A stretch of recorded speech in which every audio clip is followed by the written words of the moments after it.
Thank you so much for the nice framing and the nice introduction. And thanks for having us. It's very exciting to be back at CFDE. I've attended a number of in-person meetings, and it's always very exciting to see what other teams have been doing. And each of these consortia is like 20 to 200 people, right? They start small, but then they ramp up to production phases. So HuBMAP now has 350 researchers. SenNet is a little smaller, but also ramping up. And of course, it's not just those two consortia which are benefiting and contributing to the Human Reference Atlas, but 20 plus consortia and efforts. And all of this is also supported by the Human Cell Atlas. So it's just super exciting to see so many experts come together to make something that's much more than the sum of parts. So this is a presentation by Bruce and myself. We will be team tagging. So I will do a few slides and then Bruce does the majority of the slides. That's why he's kindly running the slides. And it's a true pleasure to present to you here from Bloomington, Indiana. I lead one of the two mapping cores inside of HuBMAP and SenNet. We are responsible for making an atlas, for creating a common coordinate framework, a latitude-longitude system of the healthy human body. And that's non-trivial because it has to be multi-scale and has to have a lot of other features we care about. And data is still expensive. That's just what it is. So let us guide you through what exists right now. And again, this is work by many experts, not just the two of us. So on the next slide, you see some of the collaborators. Again, it's many more consortia than you even see listed here. Many subject matter domain experts, which with their ORCID IDs are now associated with the Human Reference Atlas forever because they're published every 6 months with all the digital objects that make up the Human Reference Atlas. It's funded mostly by NIH and CIFAR, but also some smaller other pots of money. And again, with much support by the Human Cell Atlas, which has been marvelous in bringing everybody from around the globe together to work on this massive challenge together. On the next slide, you will see a map of the US, but also with some teams being in Europe. And this is just HuBMAP. So imagine there are 20 of these consortia and just coordinating all the efforts and getting all the code pieces to work with each other and having people agree on metadata standards, non-trivial. In HuBMAP, we have tissue mapping centers, TMCs. We have technology development centers and others. And then we have the Hive, which is the technical core. And again, Bruce and myself, we are part of the mapping centers. There are also tools components. And there is the Pittsburgh Supercomputing Center, which is doing the community engagement and providing cloud infrastructures and plug-and-play architectures that ultimately help us get all these software pieces to interoperate with each other. So on the next slide, you see the history. For those of you which are not familiar with HuBMAP, I also posted a link to the HuBMAP data portal in case you want to check that out, and also the HRA portal. But HuBMAP started in 2018, started actually earlier with white paper efforts and other consortia gatherings that ramped up to even having a call for proposals for HuBMAP. And the ultimate goal is to create a map, to create an atlas, to create a common coordinate framework. So it's not just creating data which are high quality and are made available to the community, but really is creating an atlas that you can cross-search across scales, but also across organs and teams and technologies. We are very much focused on creating a common coordinate framework, as you will see, and making it scale, because just cells by themselves typically can't deliver the function that's needed to keep us all alive or to keep other species alive. Oftentimes it's teams of cells that have to productively work together. In 2024, we published the Human Reference Atlas version 2.1. In fact, it just came out in June, and then for Christmas, you get the next release. And so we are in production phase, and it's all fast and furious and exciting. On the next slide, I think that goes over to Bruce now. Yeah. Okay. Yep. So during the presentation, I'm going to try to give you the high-level overview with the HRA, and then we'll be diving into the individual pieces and parts. You'll see that it's broken down into a series of different layers and pieces that all work together to make this atlas.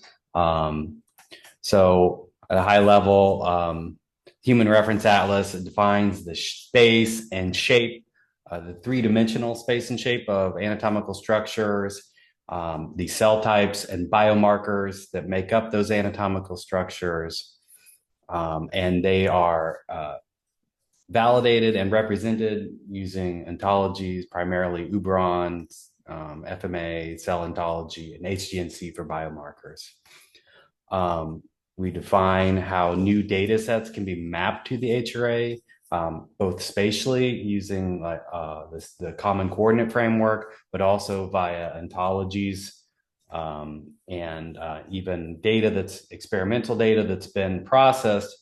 Say with Azimuth, for instance, we're able to map those individual cell annotations to the HRA via ontologies again.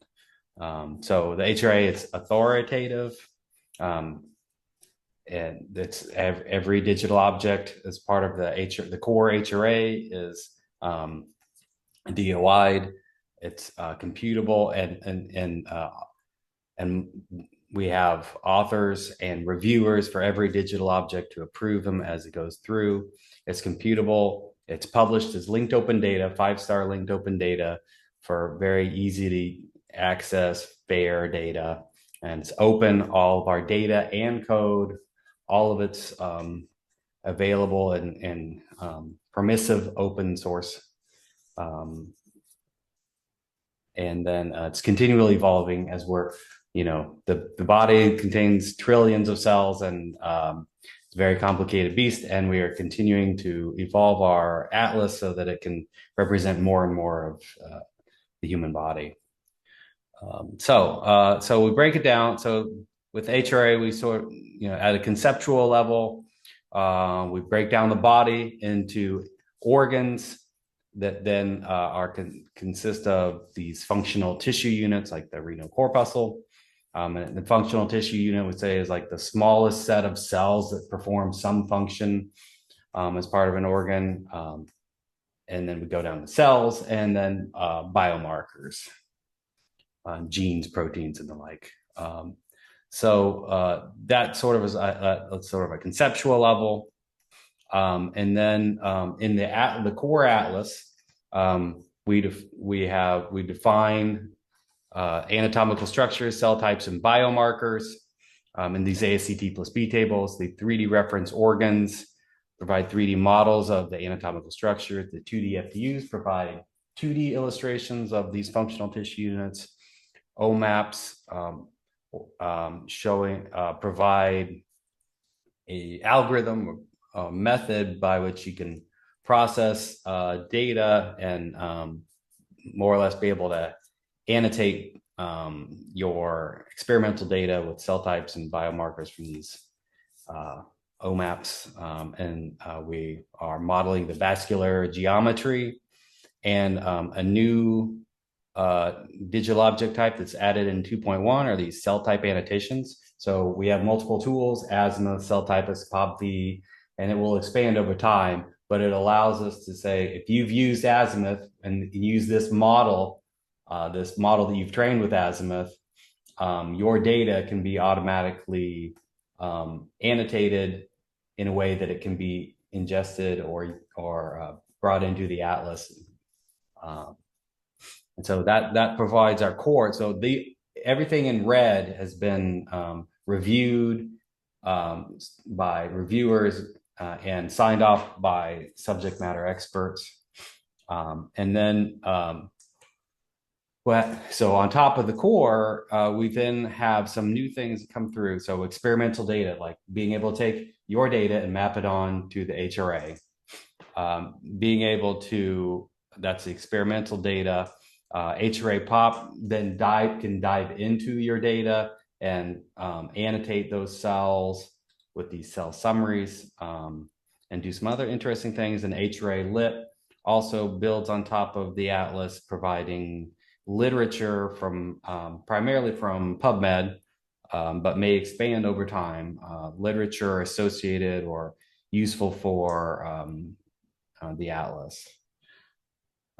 So that's the overall architecture, and we'll dive into the individual pieces and parts, but just wanted to give a high level overview with that.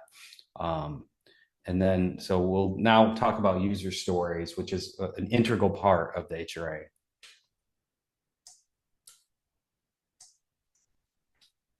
Right, so user stories are needed because the atlas will ultimately serve many users and many functions, but we need initial user studies to just guide the initial development.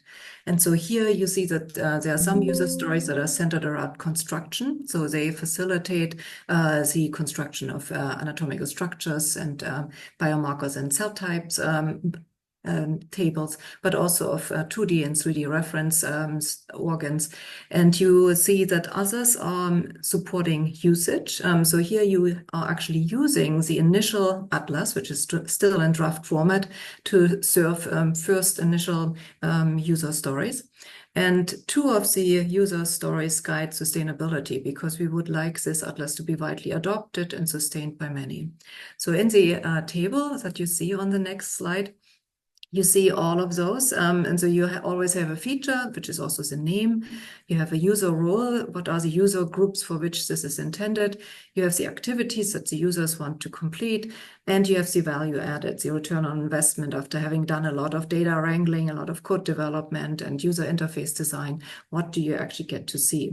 And so in order to get to these 7 user stories, we did very many interviews with Atlas architects, 30, and not just those from HuBMAP, but also across the NIH ecosystem and also Human Cell Atlas and several also in Asia and other continents, because we wanted to have a more global view of what this atlas could look like and how it might be used. And so we also, in addition, interviewed 6 programmers because ultimately all of this has to be feasible, and programmers are smart. They might identify cool new things of how this atlas could be constructed that maybe some of the biologists don't yet see because they're not so much on the technical side. So this table can also be found in a recent preprint, and I think Andy just put that in the chat. We would love to have your comments on it. If you see other user stories that you would like to see included, please reach out to us. On the next slide, you see that we, in order to serve these user stories, we need to agree on names for anatomical structures, for functional tissue units, but also for cell types and even cell states. There's progress on that end as well, but also agree on biomarkers that are typically used to characterize these cell types, and to have agreement on which cell types are commonly found in which functional tissue units or which anatomical structures. So that's really what the ASCT+B tables cover. But this naming is non-trivial because many of the existing ontologies don't yet cover everything that's needed to represent the healthy human body. And so we are working closely with ontology curators and engineers and owners to add relevant new cell types and new anatomical structure names into existing ontologies such as cell ontology and Uberon and FMA. On the next slide, you see the many different user groups that we are serving, and they all speak different language. They have different cultures. They have different incentive systems to be part of it. Non-trivial, but we have a monthly working group, the ASCT+B working group, which brings us all together so that we can develop a unified language. And we by now had 54 meetings, so this has been going on for a while now. And if you're interested to join that working group, it's completely open. We can give you a survey link. I think Andy can put that in. And if you fill out the forms, then you basically gain access to all the recordings, all the slides, but you also get invites to future meetings. So on the next slide, you see what the Human Reference Atlas is trying to do. It tries to capture healthy tissue in support for comparisons with disease, very much like the Human Genome Project tried to get us a sequence of all the human genomes, so that's genes, so that you can then take snippets and match them against it. So here, similarly, you try to record cell type populations for the entire human body, and then giving a new tissue with a known cell type population, you can then try to figure out where it came from. So that's use case number 1. But the other next use case is that you cut out a tissue from, let's say, via biopsy from the kidney, and you can predict what kind of cell type population you should see if it's a healthy kidney, even before you run any kind of single cell analysis. So that's really 2 core use cases that we have identified and that we are working on. Ultimately, we also want user interfaces so that many can use that data. Not everybody can run a Sparkle query or even a relational database query or use an API. So I think these visual interfaces are very important. And then, however, we also want to interconnect all the programmers that actually want to use the Atlas programmatically and also want to ultimately run machine learning algorithms over it, because I believe, and I think many of us believe, that this mapping exercise cannot be done with human intelligence alone.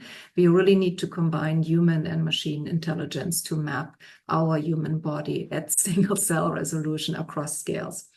And we have a lot of open data and open code, many reproducible workflows and lightweight user interface component linked from the HRA portal. So you're very welcome to benefit from this, but also please do let us know if you miss anything, and we can always run custom queries for you.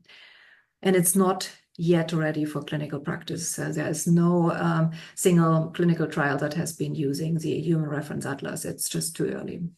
On the next slide, there's a tour of the HRA, and I think that's Bruce again. Okay, so and I'll quickly give that back over to you, Katy, because at this point, what we're going to do is go through each of the pieces of the HRA and talk about So each cell that you see here, each little square is basically going to be a digital object type. And I'll get into some of the technical details as we go along, but these are individual pieces of components of information that we use to make the larger atlas. So, yeah. So on the next slide, you see one of those ASCT plus B tables laid out as a graph. So on the left-hand side, you have anatomical structures that make up kidney, not all of them. There are many more. That's a subset here. As you see, they are linked via part-of relationships. So for instance, the glomerular capillary endothelium is part of the glomerulus vasculature. It's part of the renal corpuscle, part of the cortex of the kidney, part of the kidney, part of the human body, ultimately. And then in blue here, you have cell types, and again, just a subset of all of the cells that you would find, and they are connected to certain anatomical structures where they are commonly located in. And you also have biomarkers that are commonly used to characterize cell types. And it took not forever, but a long time to have experts agree on these relationships, also agree on names for anatomical structures and cell types and biomarkers. And then again, on our end, we are working with ontology experts to then update ontology so that they reflect healthy human bodies. On the next slide, you see that we also have 3D representations of major anatomical structures, more than 1,000 of those. And we also now have 2D illustrations and hopefully soon 3D representations of functional tissue units, such as here the renal corpuscle from the kidney. And those are used to, again, agree on where certain cell types are, what shape, size, and function they have, and how biomarkers are used to characterize them. And I think it really needs to have this yin-yang of terminology, agreement on anatomical structure, cell type, biomarker terms, and their spatiality, because everything in the human body happens in 3D, and it matters where it is and who is next to it and who is in contact or not, and who is close by to get certain types of signaling to hear. So on the next slide, you have a zoom into the heart. Some of you might be heart experts, and you might see some of your favorite anatomical structures or cell types or biomarkers in here. This is an interactive data visualization, which anyone can access for 31 different organs now. So the ASCT plus B reporter allows experts to check the relationships that they have created via tables, but it also helps them communicate to each other why certain linkages are missing or should be added. And this is very valuable ultimately also for creating so-called HuBMAPs, validated antibody panels, that then are used to identify certain cell types using immunohistochemistry approaches. On the next slide, you see the same view, but for kidney. Again, here now you see more anatomical structures, cell types, and biomarkers. And on the next slide, you have one more organ, which is the lung, near and dear to all of our hearts, because without oxygen, we can't do much. And here again, you see that they're very different anatomical structures, but also cell types and biomarkers. And then, of course, there are some cell types and biomarkers that exist across organs, and those are especially interesting for understanding what happens, for instance, to immune cells across organs, or how is the vasculature connected to certain other cell types. And so we have some interfaces for this later. On the next slide, you see again the overview. So we are now going to zoom into these 3D reference organs. On the next slide, you see the anatomical structures, the organs, but each of the organs actually has an inner structure, and there's a really neat Twitter contest going on right now, which Andy is organizing. So you could actually win something. So there are prizes. So Andy, if you want to point everybody to that, I think it's a really neat exercise to see what you see inside of these anatomical structures. So for instance, one of the ones that already run is this visualization. I don't know if you can see this. And so you had to guess what inner anatomical structures exist across these 65 human organs. On the next slide, you see that these organs are then used to register tissue blocks, either derived via biopsies, or in some cases, the tissue mapping centers have access to entire organs, and then they cut out larger blocks of tissue. But they all need to be registered back so that we know the position, the orientation, and the size of these tissue blocks.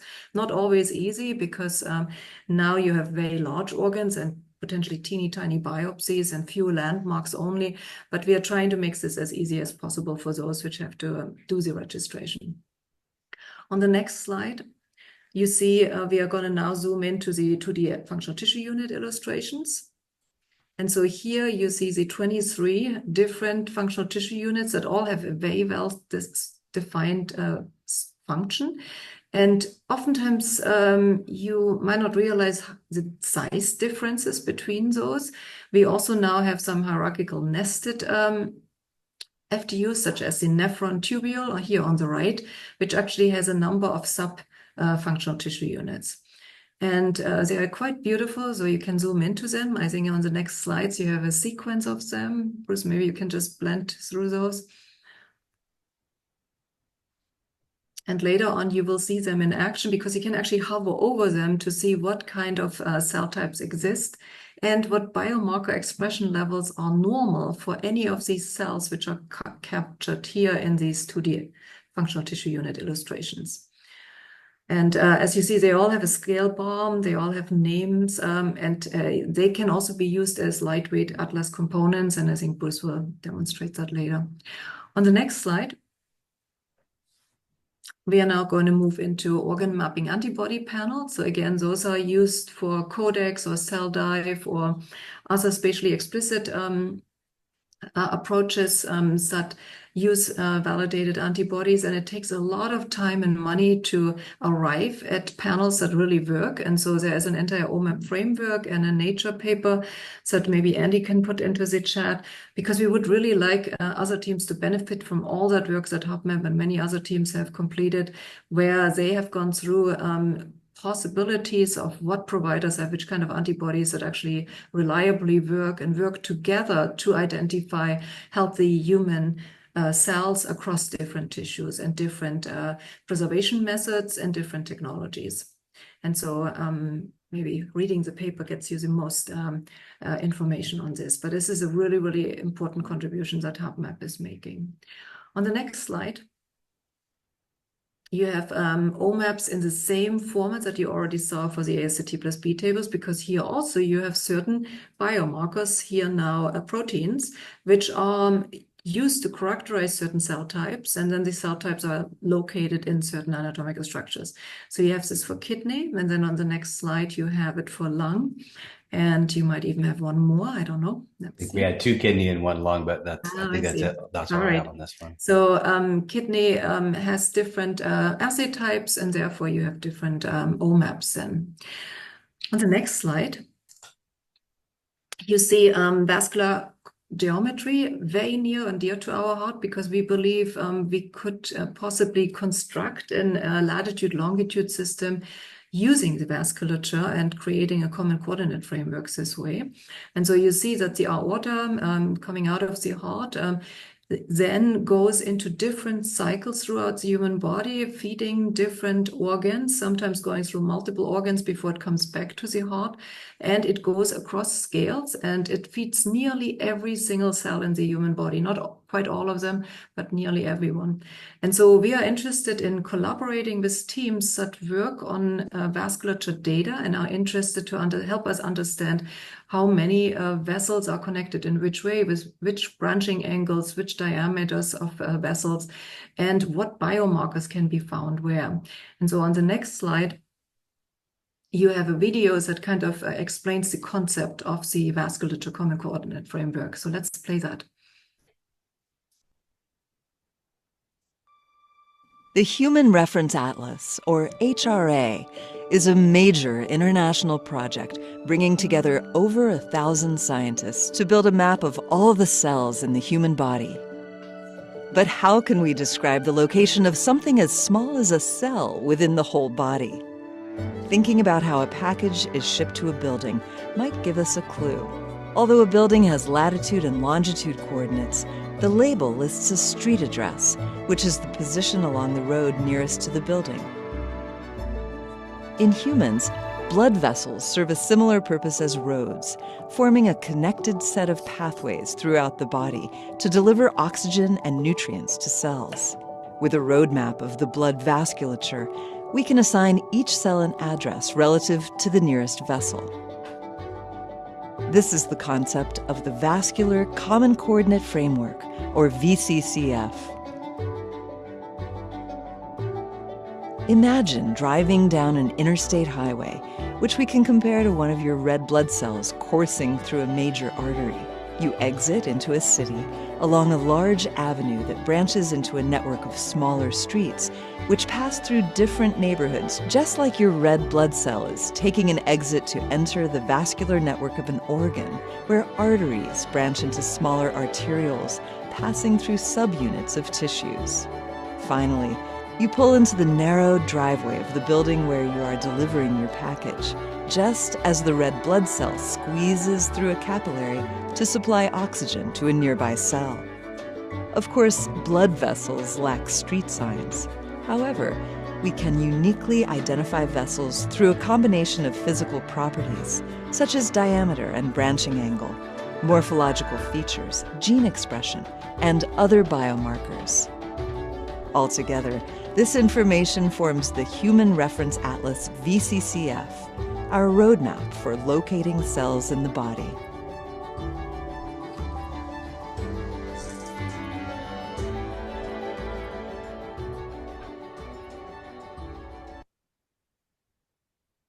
Thank you for showing that, Bruce.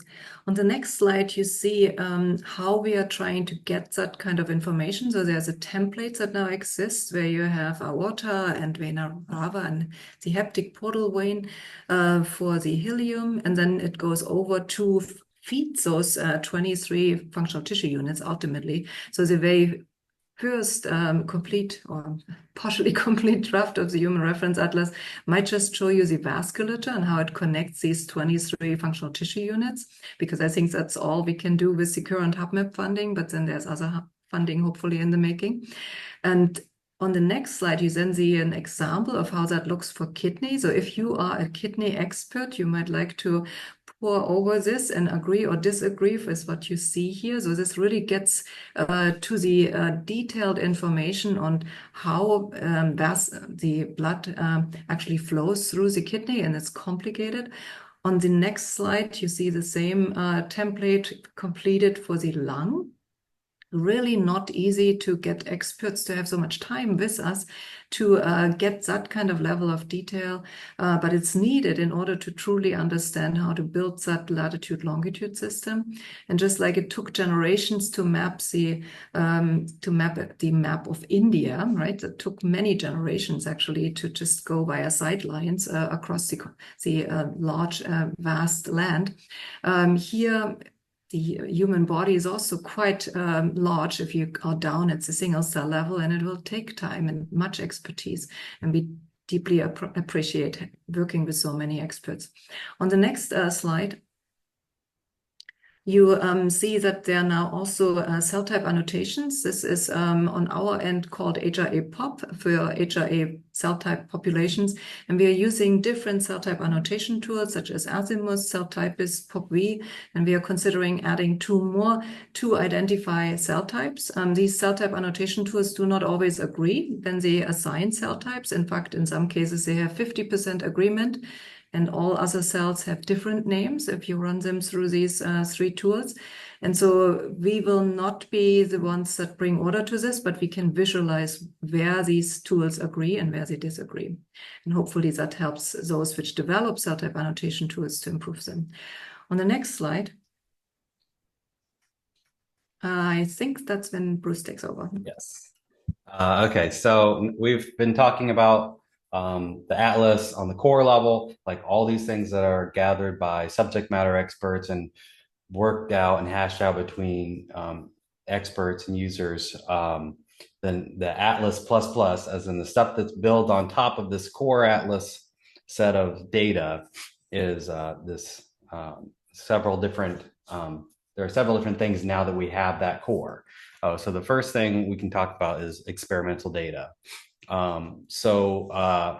We have modeled, so this especially came out of HuBMAP, where we have donors can have, they pull out tissue blocks from the donor, they section it up, they chop it up, and then they run different analyses on it or imaging assays to create these data sets. And the way this data is added or is related to the HRA is via these extraction sites.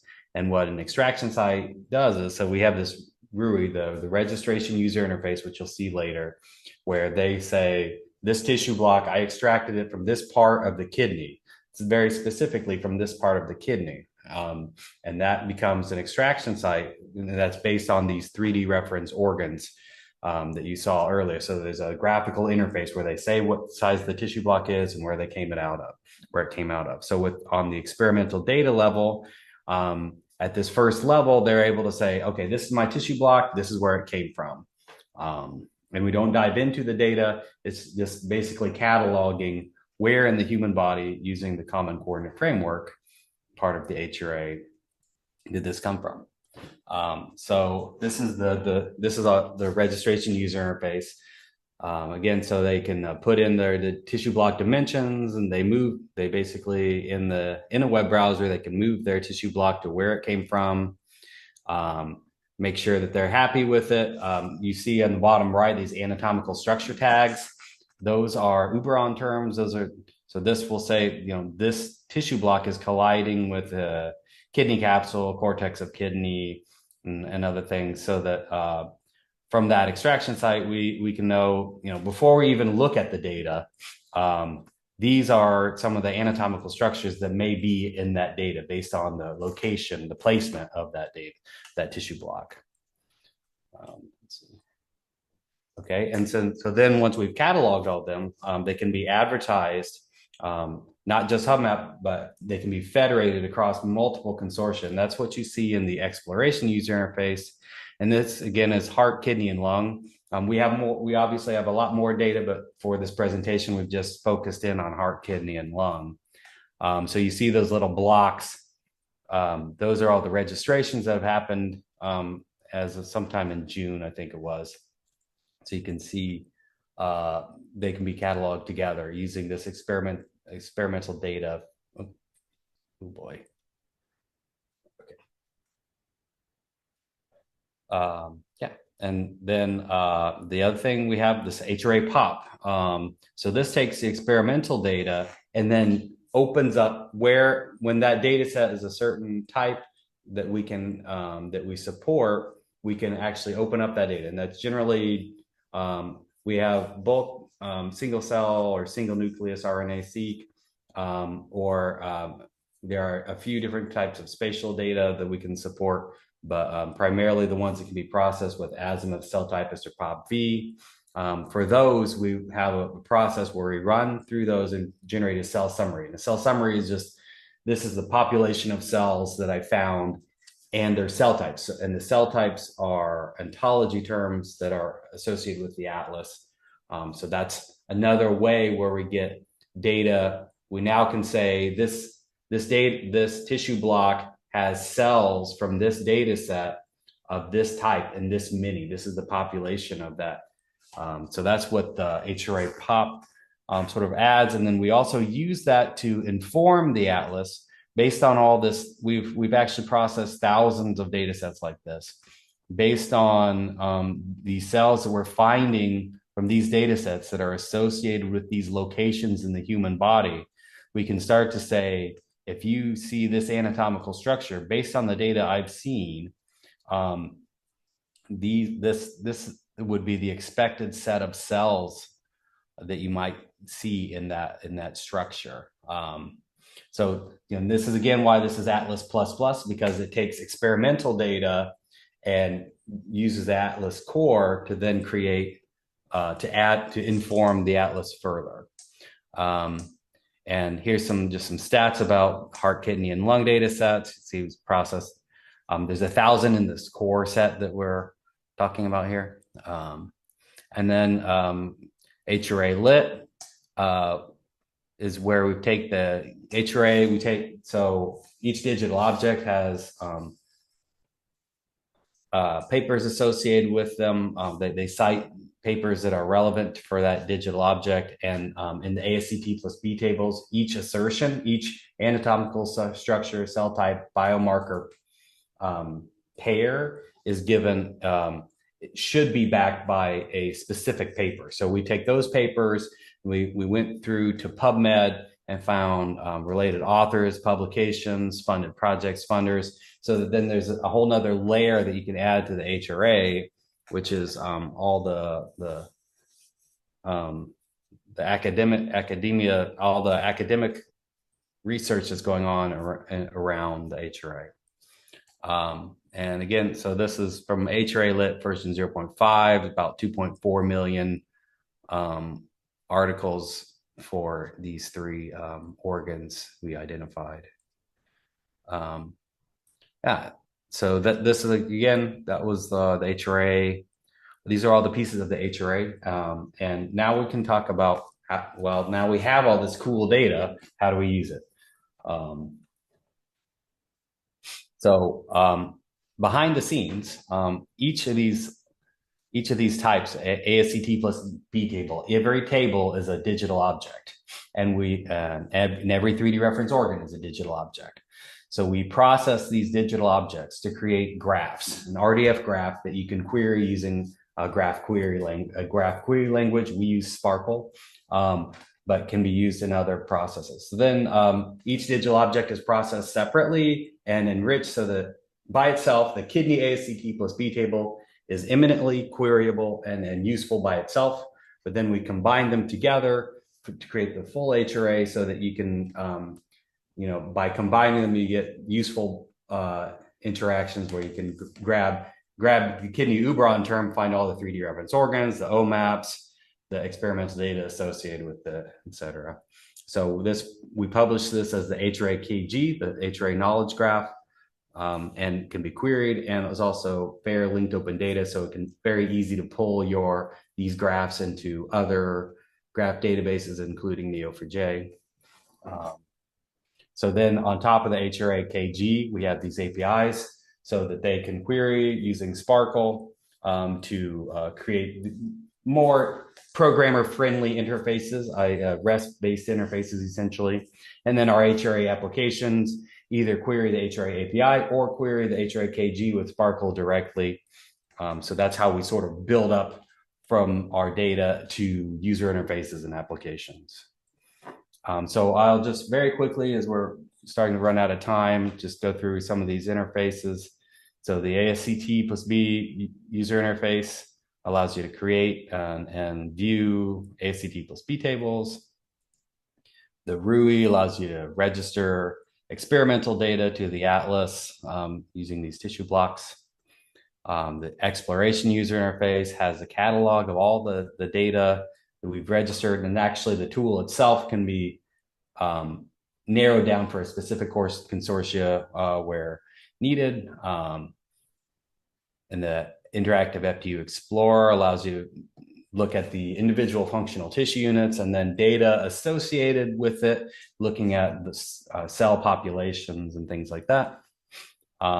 Cell distance visualizations allow you to take your spatial data and do some interesting things with it. We're actually working on a paper where we're looking for more data to look at the interplay between cells and the vasculature. And this interface has really simple needs. You just need to say the location and the cell type and in a simple CSV format, and it can be viewed and used. So there's some information there, but we can follow up later. Then the HRA organ gallery in VR allows you to see HRA experimental data and the HRA atlas in virtual reality. And this is one really cool application that you can actually get to in the MetaQuest store. So definitely check that out. And of course, the big where we create an API that allows programmers to then integrate applications at the API level where they can make calls and get reference data, but also experimental data associated with the HRA. And yeah, so we'll go back to user stories because a lot of what we do is driven by the user stories, what the use cases, what people actually need. And so that's why we have such emphasis on these user stories. So, got it? So if you go to the next slide, you see the table again. And then you have US1, which is to predict cell type populations, which you see here. So you can basically register a tissue block using the registration user interface. And then you get a prediction of how likely it is that there are cells of a certain type based on 3 different cell type annotation tools, Azimuth, Cell Typist, and PopV. So you have to either check out all 3, or you just say, all right, I just want to see predictions by Azimuth of what is typically commonly found in that location. So on the next slide, you see user story 2, which is the reverse. So you have a tissue block which already has a cell type population analysis performed. You know how many cells per cell type you have, and you would like to know where the tissue block might have come from. And we can show you this in a 3D volume, but we can also just show you which tissue blocks are most similar, which anatomical structures are most similar, or which corridors are most similar. On the next slide, you see US3, which is compare reference tissue with aging diseased tissue. So there is no reason why you couldn't also register diseased tissue in here. And that, of course, will have different data behind different cell type populations. And you can now start comparing that. On the next slide, you see that zoomed into the functional tissue unit explorer. And here it's relevant at the functional tissue unit level, not at an anatomical structure or organ level.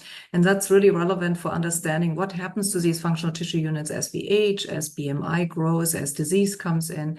And I think there are a number of really interesting applications for that here. On the next slide, you see the cell distance explorer. So again, if you have data that's spatially explicit in 2D or 3D, you can upload that yourself into the CDE browser. And I think Andy might have put that into the chat. So please feel free to check this out. There are also sample data sets that you can explore. It's quite fun to look at the distance distributions from different cell types to vasculature in this case, but you could also look at distance distributions to immune cells, to nervous cells, and others. On the next slide, you see lightweight atlas components in support of sustainability. So these are just HTML code, which you can integrate into your websites, your data portals, to have these human reference atlas data sets show there. And on the next slide, you see US number 7, which is the last but not least a dashboard for the human reference atlas, so that you get to see what coverage and quality it has right now, but also who is using it and what data sets now exist. On the next slide, I think we have it wrapping it up. Bruce, do you want to take it? Yep. All right. So yeah, so we've given you a very high level overview I think we've tried to hit every single thing that we have in 30 minutes. So definitely some follow-up, and happy to follow up with anyone who wants to try things out or have any questions. So for future work, we have releases every 6 months. Every 6 months, we add new data, new applications, more improvements, both in June and December. We're always adding more data, more collaborators, more organs. And eventually we want to have the HRA be useful in a clinical setting. And so then, we have a very large team, and that has evolved over time, and multiple organizations.